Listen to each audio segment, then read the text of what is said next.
We talk about it all the time.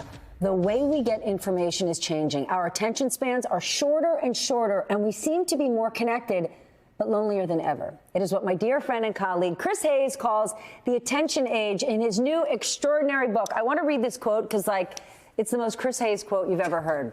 To live at this moment in the world, both online and off, is to find oneself endlessly fighting for control of our very being against the ceaseless siren calls of people and devices and corporations and malevolent actors trying to trap it. Holy cow.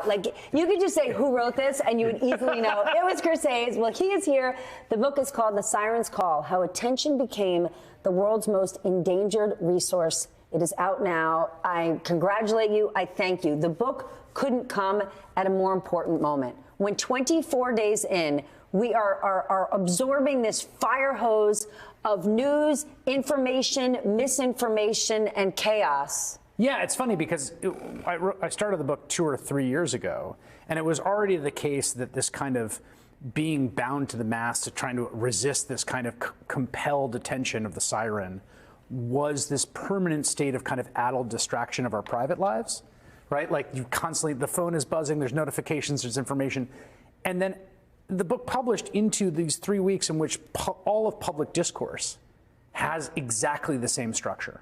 Like Donald Trump and Elon Musk have exactly the same kind of relationship to us that the platforms with their notifications have to us, which is how much can they compel our attention, whether we want to give it or not. And it's not an accident, because it was exactly the information environment, the attention markets of those platforms that produced Donald Trump as president, that produced Elon Musk, who bought one of them, as the kind of commanding figures of the attentional environment. Like, there is a connection between those two. And so now they dominate both places. Like, whatever intimate spaces you are, you're with your phone, you're by yourself. And then what public life is dominated by. Then what do we do with that? Because in Elon Musk and Donald Trump, these two men find another line of have but in all seriousness, they have PhDs in chaos content creation, and we are divorced from the truth. Yeah. And the problem is the truth is often long and complicated and mundane. The truth doesn't fit in a push notification. This is one of the real dangers, is that competitive attention markets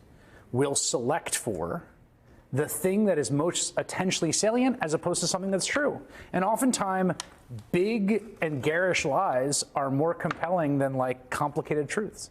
And we've seen this forever. I mean, if you go back have we? Give us a history lesson. Because right now, the penny press, the penny press, the sort of lurid tabloid. We have a whole set of adjectives we describe: the lurid, the purulent, the tabloid. Right? Like back when Benjamin Day starts the New York Sun, he sends the first court reporter to New York City courts, where he has accounts of death, mayhem, murder. Right? And people are pouring over that. He's selling tons of papers. He then escalates it one step, and he writes a week-long series of accounts of life on the moon. And this is a blockbuster seller, okay? Because he says it's totally fabricated, of course. There's some professor who has a telescope and he's shown life on the moon. There are a bat species on the moon. And the sort of fundamental issue is that in competitive attention markets, there is a battle between the truth and what's attentionally salient, right? There is a battle between, as Walter Lippmann put it in the 1920s in the Phantom Public, he's writing about the Treaty of Versailles, and he says, the American people have a great interest in what happens in Versailles, but they're not interested in it. This is the battle. And this is the war footing that has been weaponized and escalated by the platforms. It's an old tension, but it's been made more acute, and it's the terrain on which Trump and Musk excel. Okay, but it's easy to believe the lies when they're not impacting or hurting your day-to-day life.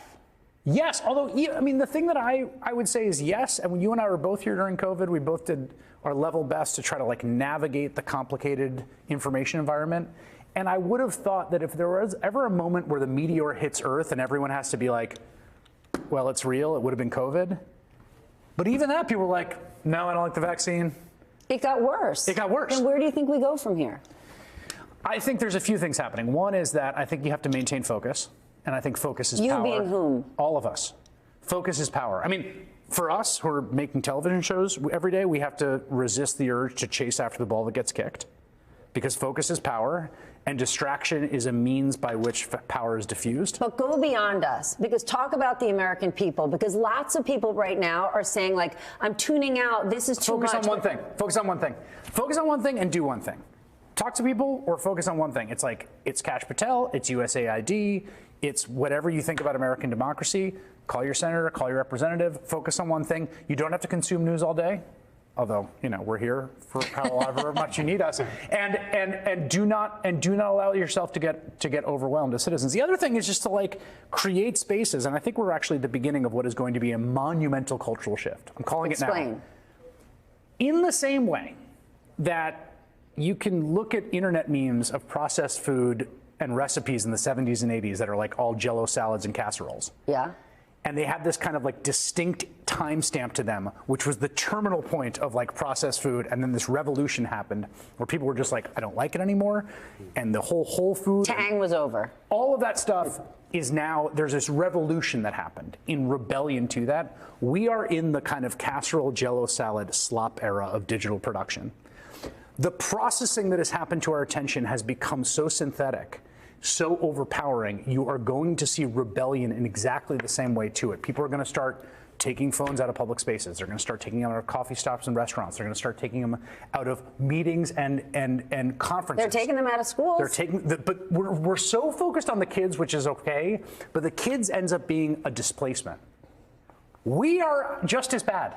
We're like, oh, the 14-year-olds on the phones. Go to an adult conference, okay? Go watch adults together. Go sit in a business meeting. Sit in a business meeting. Yeah. Okay. So what is going to happen is that through behavioral changes and cultural changes and rebellion in new tech platforms that are competitors to these incumbents, you're going to see this movement sort of congeal around rebellion against us. I really believe that.